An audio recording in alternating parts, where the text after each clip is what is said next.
بسم الله الرحمن الرحيم كسو دوادا كانال كيدنا ورسيدي waxaanu halkan idinkugu soo gudbinaynaa barnaamij kooban oo kaga hadlayno xaaladda doorashada Soomaaliya. Doorashada dalka Soomaaliya ayaa soo martay xaalad muran iyo isqabqabsi badan, taasoo kalfadhiyo kala duwan looga qabtay dalka gudihiisa. Madaxweynahan talada ka sii degaya ee Soomaaliya, Mudane Maxamed Cabdulaahi Farmaajo ayaa kal hore sheegay inuu qaban doono doorasho qof iyo cod ah. waxa uuna magacaabay guddi doorasho oo sheegay inay qaban karaan doorasho caynkaas ah.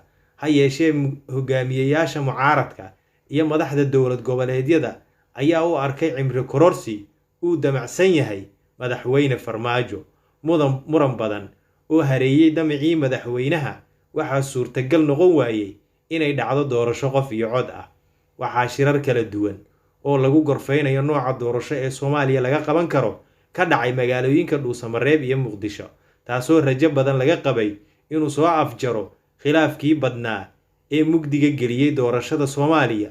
walow aanu dhamaad u noqon ismaandhaafkii siyaasadeed, haddana waxaa la gaaray qodobo wax ku ool ah oo xaaladda ka soo dejiya halkii ay taagneed.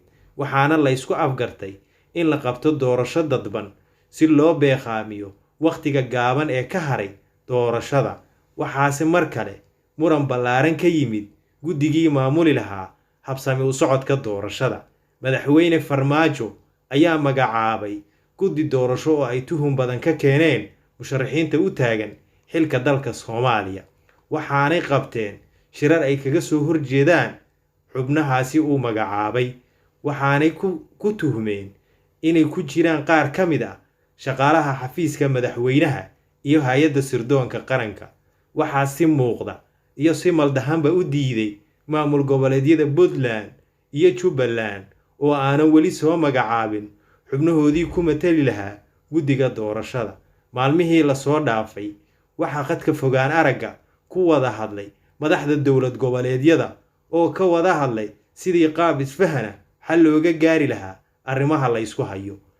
ha yeeshee weli ma cadda sidii ay ku qabsoomi lahayd doorasho loo dhan yahay oo ay ku qanacsan yihiin mucaaradka iyo dowlad goboleedyada.